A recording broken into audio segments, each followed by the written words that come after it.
Good morning everyone, कैसे हो आप सभी। आज के इस वीडियो में मैं आप सभी को क्लास 12 फिजिक्स के काफी मोस्ट इंपॉर्टेंट सब्जेक्टिव क्वेश्चन कराने वाला हूं। और ये जितने सारे भी आपके सब्जेक्टिव क्वेश्चन है ना, ये सारे के सारे भैया आपके ब्रिलियंट क्वेश्चन बैंक से लिए गए हैं। ठीक है जी। तो एक चीज मैं आप सभी को बताना चाहूंगा कि मैं 50 सब्जेक्टिव क्वेश्चन का सीरीज चला रहा हूँ। ठीक है, फिजिक्स के 50 सब्जेक्टिव क्वेश्चन का, जिसमें से 30 सब्जेक्टिव क्वेश्चन हमने ऑलरेडी क्लियर करके रखे हैं, जो कि आपके 3 वीडियो अवेलेबल है चैनल पे। हम लोग 10-10 करके सब्जेक्टिव क्वेश्चन कर रहे हैं। ठीक है, इस तरीके के 5 वीडियो आएंगे और 5 वीडियो में आपके क्लास 12 फिजिक्स के 50 सब्जेक्टिव क्वेश्चन क्लियर हो जाएंगे, जो कि आपके ब्रिलियंट क्वेश्चन बैंक से लिए गए हैं। सो क्वेश्चन आप सभी के लिए बहुत ही ज्यादा इंपॉर्टेंट होने वाला है। ठीक है, सारे के सारे क्वेश्चन।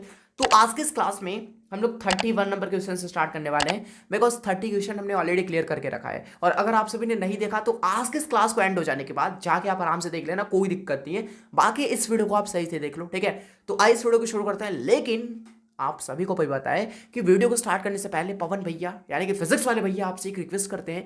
वो रिक्वेस्ट क्या है कि अगर आप सभी ने अभी तक इस वीडियो को लाइक नहीं करा, कर लो फटाक से यार, प्यारा सा लाइक करना है। ठीक है, एंड साथ में जाकर सब्सक्राइब एंड बेल आइकन को प्रेस, क्योंकि इस टाइप के जो भी हेल्पफुल कंटेंट होते हैं वो आपको केवल फिजिक्स वाले भैया यूट्यूब चैनल पे देखने को मिलते हैं। बाकी आइए इस वीडियो को शुरू करते हैं। So let's start.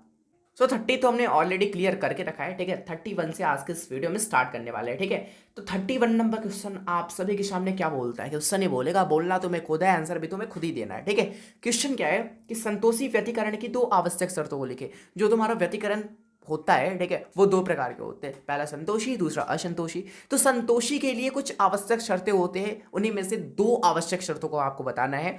जिसमें से पहला आवश्यक शर्त क्या है कि जो तुम्हारा दोनों प्रकाश स्रोत होना चाहिए वो समान कला में होना चाहिए। जो तुम्हारा दोनों प्रकाश स्रोत होता है वो समान कला में होना चाहिए। ठीक है, दूसरा क्या है, पथांतर होना चाहिए, यानी कि डेल एक्स होना चाहिए तुम्हारा।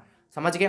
नेक्स्ट क्वेश्चन 32 नंबर की व्यतिकरण फ्रिंज की चौड़ाई का व्यंजक लिखे। बहुत इंपॉर्टेंट क्वेश्चन। ठीक है, व्यतिकरण फ्रिंज की चौड़ाई का व्यंजक लिखे। तो इसका होता है भैया फॉर्मूला बीटा बराबर लेमडा डी अपॉन में छोटा डी। हाँ, बड़ा डी छोटा डी क्या कर रहे हो, ऊपर में बड़ा डी होता है, नीचे तुम्हारा छोटा डी होता है। ये तुम्हारा हो गया व्यतिकरण फ्रिंज की चौड़ाई का व्यंजक। देखो भैया क्वेश्चन कैसे करे जाते हैं। अगर बात करें जाए 2 नंबर में आपसे, तो 2 नंबर में आपसे ये पूछ सकता है कि व्यतिकरण फ्रिंज की चौड़ाई का व्यंजक लिखे। लेकिन अगर वही बात कर ली जाए, एक क्वेश्चन अगर 5 नंबर में कन्वर्ट करता है तो किस तरीके से देगा मैं आपको बता रहा हूं, ध्यान से समझना। क्वेश्चन रहेगा कि व्यतिकरण फ्रिंज की चौड़ाई होता क्या है, और उसका व्यंजक आपको लिखने के लिए नहीं, प्रूफ करने के लिए दे देगा। ठीक है, तो आपको 5 नंबर वाले में बहुत एक्सप्लेन करना पड़ेगा सही से। तो समझ रहे हो, तो यही होता है भैया व्यतिकरण फ्रिंज की चौड़ाई का व्यंजक। आगे 33 नंबर क्वेश्चन है कि नीला और पीला रंगों के लिए कार्बन प्रतिरोध का कलर कोड क्या होता है तुम्हारा। ठीक है, नीला रंग के लिए, पीला रंग के लिए कार्बन प्रतिरोध का कलर कोड क्या होता है, मैं आप सभी को बताता हूँ। कार्बन प्रतिरोध का कलर कोड याद रखने के लिए एक सिंपल फंडा है। वो फंडा क्या है, एक ट्रिक है। ठीक है, वो ट्रिक मैंने आपको बार बार बताया है कि याद रखना, बीबी रॉय। ठीक है, great Britain very good wise. ठीक है, अब इसके अकॉर्डिंग तुम याद रख सकते हो भैया बहुत आसानी तरीके से कि तुम्हारा कार्बन प्रतिरोध कौन से कलर का कितना कलर कोड होता है। ठीक है, जैसे कि यहाँ पे तुम स्टार्ट करना 0 से, 0 1 2 3 4 5 6 7 8 एंड 9। ठीक है, 8 एंड 9। अब भैया क्या पूछा है तुमसे, पूछा है भैया ब्लू रंग का। तो ब्लू रंग का अगर तुमसे पूछे, ठीक है, तो ब्लू रंग का तुमसे पूछे तो ब्लू रंग तुम्हारा यहाँ है। ठीक है, बी है, ब्लू है यहाँ पे, यानी कि नीला ब्लू वही होता है। ठीक है, तो ब्लू का तुम्हारा हो जाएगा 6। वही पूछा है तुमसे, पीला रंग का भी पूछा है, यानी कि येलो का, तो येलो का तुम्हारा हो जाएगा 4। तो यानी कि ऑप्शन नहीं, आंसर आप सभी का हो जाएगा कि नीला रंग के लिए जो तुम्हारा कार्बन प्रतिरोध का कलर कोड होता है वो होता है 6। और वही अगर बात कर ली जाए पीला के लिए, तो पीला के लिए तुम्हारा होता है 4। तो क्लियर है सब चीजें। ट्रिक याद रखना, फंडा मैंने आप सभी को बता दिया है। बीबी रॉय Great Britain very good wise. ठीक है, नेक्स्ट क्वेश्चन 34 नंबर क्वेश्चन कि विशिष्ट प्रतिरोध या फिर प्रतिरोधकता क्या होता है। इसे इंग्लिश में हम लोग बोलते हैं रेसिस्टिविटी। ठीक है, तो रेसिस्टिविटी क्या होता है, तो किसी चालक का प्रतिरोध आर। ठीक है, तुमको पता है कि प्रतिरोध को, रेसिस्टेंस को हम लोग आर से डिनोट करते हैं। चालक के अनुप्रस्थ काट का क्षेत्रफल जिसे हम लोग ए से डिनोट करते हैं, ठीक है, तथा उसका लंबाई जिसे हम लोग एल से डिनोट करते हैं, कि अनुपात को चालक का विशिष्ट प्रतिरोध या प्रतिरोधकता कहा जाता है। यानी कि फिर से समझो, किसी चालक का प्रतिरोध आर, ठीक है, चालक के अनुप्रस्थ काट का क्षेत्रफल ए के गुणनफल, ठीक है, यानी कि गुणनफल इंटू में मैंने कर दिया, तथा उसके लंबाई एल के अनुपात को, यानी कि लंबाई एल के अनुपात को, यानी कि लंबाई को नीचे डालना है, एल को नीचे डालना है। इसी को हम लोग कहते हैं विशिष्ट प्रतिरोधकता। ठीक है, विशिष्ट प्रतिरोध या फिर प्रतिरोधकता। और जो तुम्हारा विशिष्ट प्रतिरोध होता है इसे हम लोग डिनोट करते हैं रो से। तो रो बराबर तुम्हारा फॉर्मूला आ गया आर ए अपॉन में एल। ठीक है, आर ए अपॉन में एल। तो एक चीज मैं आप सभी से पूछना चाहूंगा, यहाँ पे एक ट्रिक से तुम याद रख सकते हो, मतलब रो बराबर राल, रो बराबर राल, यानी कि आर ए अपॉन में एल, समझ रहे हो, रो बराबर राल। अब भैया तुमसे ऑब्जेक्टिव में पूछता है, जरूर पूछता है कि विशिष्ट प्रतिरोध का मात्रक क्या होता है, ठीक है, या फिर प्रतिरोधकता का मात्रक क्या होता है, या फिर 2 नंबर क्वेश्चन वाले में भी डाल सकता है आपसे कि विशिष्ट प्रतिरोध का भैया डेफिनेशन दो, साथ में इसका ऐसे मात्रक भी लिखो, ठीक है। तो मात्रक क्या होता है, फॉर्मूला क्या है, रो बराबर राल, ठीक है, रो बराबर राल। अब भैया आर आपका क्या है, आर आपका है भैया रेसिस्टेंस है, प्रतिरोध है, जिसका ऐसे यूनिट तुम्हारा ओम होता है, ये तुम्हारा एरिया है, इसका होता है मीटर स्क्वायर, नीचे तुम्हारा लंबाई है, इसका होता है मीटर, यानी कि 1 मीटर से 1 मीटर गया, यानी कि ohm into meter, ohm into meter तुम्हारा होता है प्रतिरोधकता का एसआई मात्रक, ठीक है।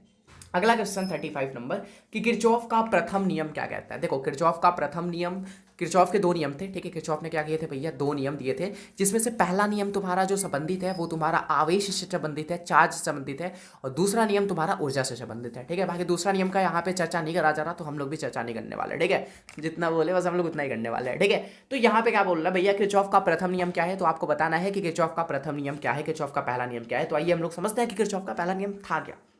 किरचॉफ का प्रथम नियम के अनुसार, यानी कि किरचॉफ बाबा ने कहा था कि किसी विद्युत परिपथ में, किसी भी इलेक्ट्रिक सर्किट में, किसी बिंदु पर, किसी भी पॉइंट पर मिलने वाली, ये मान लो पॉइंट है, और किसी भी पॉइंट पर मिलने वाली सभी धाराओं का जो तुम्हारा बीजगणितीय योग होता है वो क्या होता है भैया, शून्य होता है। थोड़ा और डिटेल में हम लोग समझते हैं। जैसे एक पॉइंट है, ठीक है, और एक पॉइंट है, अबे भाई पॉइंट तो बन जा कम से कम सही से, मुझे कुछ नहीं करने आता, पॉइंट तो बन जा कम से कम सही से, इसमें तो बेइज्जती मत करा मेरा, ठीक है। एक मैंने पॉइंट बना लिया, ठीक है, इलेक्ट्रिक सर्किट में कोई पॉइंट है, और यहाँ पे मान लो धारा आ रहे हैं, ठीक है, ये तुम्हारे धारा आ रहे हैं, ठीक है, ये क्या हो रहा है, तुम्हारे धारा आ रहे हैं, मैं नाम दे देना चाहूँगा I1 धारा, I2 धारा भैया, I3 धारा एंड I4 धारा एंड I5 धारा, एक और धारा जा रहा है क्या, तो I6 धारा दे दो, ठीक है।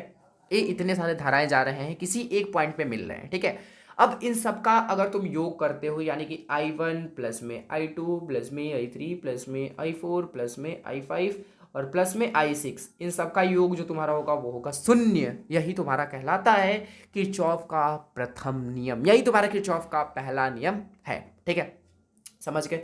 आ जाओ जी 36 नंबर क्वेश्चन, यानी कि 36 नंबर क्वेश्चन कि विद्युत चुंबक तथा अस्थायी चुंबक के बीच में अंतर बताने हैं। भैया वैसे तो अंतर तुम बता सकते हो अपने मन से, 3 4 5 15 जितने बताने तुम्हें, ठीक है, लेकिन यहाँ पे भैया क्वेश्चन में रिक्वायरमेंट क्या है कि आपको केवल 2 ही अंतर बताने हैं कि भैया अस्थायी चुंबक क्या होता है और विद्युत चुंबक क्या होता है। तो यहाँ पे क्या करना है, आपको आंसर किस तरीके से लिखना है, यहाँ पे मैंने प्रॉपर तरीके से लिख रखा है, विद्युत चुंबक तथा अस्थायी चुंबक के बीच निम्नलिखित अंतर है, जिसमें से आपको लिखना है विद्युत चुंबक, अस्थायी चुंबक, इस तरीके से भी लिख सकते हो, इधर विद्युत चुंबक इधर अस्थायी चुंबक, समझ रहे हो। जो तुम्हारा विद्युत चुंबक होता है वो अस्थायी प्रकृति का होता है, ठीक है, लेकिन जो तुम्हारा अस्थायी चुंबक होता है वो अस्थायी प्रकृति का होता है, जैसा कि आपको नाम से ही पता चल पा रहा है, ठीक है। दूसरा अंतर, इसकी चुंबकीय दिशा परिवर्तित हो सकती है, यानी कि जो तुम्हारा विद्युत चुंबक है इसकी जो चुंबकीय दिशा है, यानी कि डायरेक्शन ऑफ मैग्नेटिक बोल सकते हैं इस तरीके से, तो जो तुम्हारा चुंबकीय दिशा है वो परिवर्तित हो सकता है, लेकिन जो तुम्हारा स्थायी चुंबक है उसमें चुंबकीय दिशा परिवर्तित नहीं हो सकता है, ठीक है। तो आगे बढ़ जाओ जी, ठीक है। तो इसी बात पे 36 नंबर क्वेश्चन कि संट के 2 उपयोग लिखें, यानी कि जो तुम्हारा संट होता है उसके 2 उपयोग आपको लिखने हैं। तो गैल्वेनोमीटर की कुंडली को जलने से बचाने में, जो तुम्हारा गैल्वेनोमीटर होता है, जो तुम्हारा उसकी कुंडली होती है, ठीक है, मेरी थोड़ा गला आज खराब है बिकॉज बदलते मौसम के साथ हम भी बदल रहे हैं, समझ रहे हो, तो वही थोड़ी तबीयत थोड़ा डाउन है, लेकिन क्लास डाउन नहीं होना चाहिए भैया, वो एनर्जी रहनी चाहिए, फुल एनर्जी के साथ आओ, ठीक है। बाकी 36 नंबर क्वेश्चन है आप सभी के सामने कि संट के 2 उपयोग लिखे, ठीक है। तो पहला उपयोग क्या है कि जो तुम्हारा गैल्वेनोमीटर होता है उसकी कुंडली को जलने से बचाने में, ठीक है, और दूसरा जो तुम्हारा उपयोग है कि गैल्वेनोमीटर को एमीटर में बनाने में। एमीटर तुम जानते हो, एमीटर को क्या करते हैं, एमीटर से हम लोग क्या करते हैं भैया, विद्युत धारा को मापते हैं, तो बस वही चीज़ है। बाकी 37 नंबर क्वेश्चन है कि अर्धचालक से आप क्या समझते हैं। देखो आपने पढ़ा होगा चालक, जिसे हम लोग सुचालक भी बोलते हैं, बीच में तुम्हारा आ गया अर्धचालक, समझ रहे हो, और एक सबसे लास्ट में आता है तुम्हारा कुचालक या फिर अचालक भी उसे बोलते हैं। तो जो तुम्हारा बीच में आता है वही तुम्हारा अर्धचालक होता है। अब बीच में आता है भैया, मैं तो नहीं समझ पाया कुछ, अरे भैया डेफिनेशन पढ़ लो एक बार, क्लियर हो जाएगा सही से। वह पदार्थ जिसकी चालकता चालक से कम लेकिन कुचालक से ज़्यादा होती है, यानी कि बीच बीच में होती है, तो दैट इज कॉल्ड अर्धचालक, ठीक है। 38 नंबर क्वेश्चन है कि समविभवी तल को परिभाषित करें। बहुत बार बता दिया, मैं बता के थक चुका हूँ, अब मैं नहीं बताऊंगा इसका आंसर, तो भैया बता दो प्लीज। तो भैया लो सुन लो, समविभवी तल क्या होता है। तो विद्युत क्षेत्र में समविभवी तल एक ऐसा तल होता है, यानी कि इलेक्ट्रिक फील्ड में तुम्हारा समविभवी तल एक ऐसा तल होता है। अच्छा नाम से तुमको नहीं पता चलना क्या समविभवी तल, यानी कि समान विभव, ठीक है, सम विभव समान विभव। तो विद्युत क्षेत्र में समविभवी तल एक ऐसा तल होता है जिसके सभी पॉइंट पे विद्युत विभव यानी कि इलेक्ट्रिक पोटेंशियल का मान समान होता है, ठीक है। नेक्स्ट क्वेश्चन 39 नंबर कि विद्युत प्रतिरोध क्या है, यानी कि इलेक्ट्रिक रेसिस्टेंस क्या है। बहुत ईजी क्वेश्चन भैया, 10 से पढ़ते हैं और मैं नहीं बताने वाला, लेकिन भैया प्लीज बता दो, 12th में भी पढ़े तो हो, लेकिन मैं इसलिए बताऊंगा ना कि भैया तुम्हारी रिवाइज हो जाए, रिविजिंग हो जाए। ऐसा नहीं मैं बताने वाला डिटेल में नहीं जाने वाला कि भैया रेसिस्टेंस के बारे में तुम्हें पता ही नहीं है, जैसे कि तुम प्रतिरोध का पहला पहला बार नाम सुन रहे हो, ठीक है। बाकी कोई नहीं, आइए मैं आप सभी को बताता हूँ कि विद्युत प्रतिरोध क्या होता है। बस एक चीज मैं समझा दो, डेफिनेशन छोड़ो हटाओ। कोई तुम्हारा चालक है, ठीक है, इसमें करंट का फ्लो हो रहा है और करंट के फ्लो के प्रवाह को रोकना, ठीक है, जो तुम्हारा करंट का फ्लो है, करंट का जो प्रवाह है, इसको रोकना, ठीक है। जैसे कि क्या कर रहे हो तुम बोल रहे हो कि भैया मैं आपके पास आऊंगा, लेकिन मैं बोल रहा हूँ नहीं, मैं तुम्हें अपने पास नहीं आने दूंगा, मैं तुझे धक्का देके भगाऊंगा, लेकिन एक्चुअल में ऐसा होगा नहीं। आओगे तो मैं तुम्हें बैठाऊंगा, सही से खिलाऊंगा पिलाऊंगा, सब कुछ करूंगा, ठीक है। लेकिन अगर मान लो तुम आते हो मेरे पास, बोलते हो भैया मुझे आपके पास आना है, मुझे आपके साथ रहना है, लेकिन मैं बोलूंगा नहीं नहीं नहीं नहीं, मैं नहीं रुकूंगा तुम्हारे पास, मैं धक्का देके तुम्हें भगाऊंगा, तो समझ रहे हो ना। उसी तरीके से प्रतिरोध काम करता है भैया, करंट का फ्लो तुम कराओगे, इसको रोकेगा। तुम कराओगे 50 एम्पियर का करंट फ्लो, ये बोलेगा कि नहीं 20 एम्पियर को तो मैं धक्का दे दूंगा भैया, 30 एम्पियर आ पाएंगे, यानी कि धक्का देके करंट के प्रवाह को रोकता है प्रतिरोध तुम्हारा, ठीक है। पढ़ लो, डेफिनेशन समझ में आ जाएगा आप सभी को।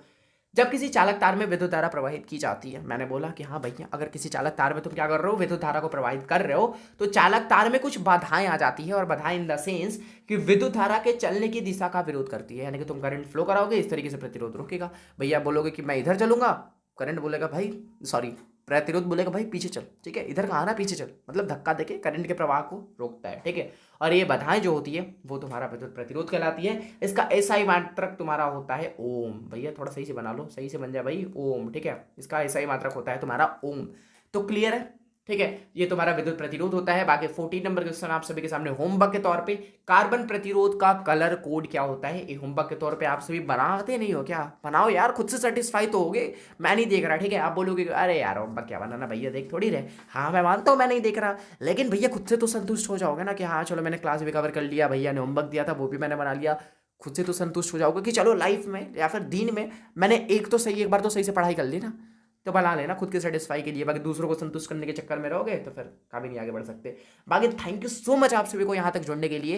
एंड हमारी फैमिली 850 प्लस हो चुकी है, लेकिन ये टारगेट अभी बहुत बहुत बहुत छोटी है। हमें अभी 1 बिलियन 2 मिलियन सब देखना है, ठीक है, बस आई नीड योर सपोर्ट, बाकी फिर सब पॉसिबल है, समझ रहे हो। एक दिन बिहार का ब्रांड बनाना है इस यूट्यूब चैनल को, यूट्यूब चैनल नहीं, इस यूट्यूब फैमिली मेंबर को, समझ रहे हो, जिसका नाम है फिजिक्स वाले भैया। अपने माइंड में बैठा लो, यहाँ पे लिखवा लो अपने ललाट पे, ठीक है, कि फिजिक्स वाले भैया क्या है और क्या होने वाला है, ठीक है। बस आप सभी के सपोर्ट का जरूरत है। बाकी पीडीएफ के लिए आप व्हाट्सअप कर लेना। बाकी आज के इस वीडियो में नहीं रहने देते हैं, नेक्स्ट वीडियो में मिलेंगे जल्दी किसी नए वीडियो के साथ। तब तक के लिए आप सभी को be positive, keep doing, wish होता है, थैंक यू सो मच आप सभी को। जय हिंद, वंदे मातरम।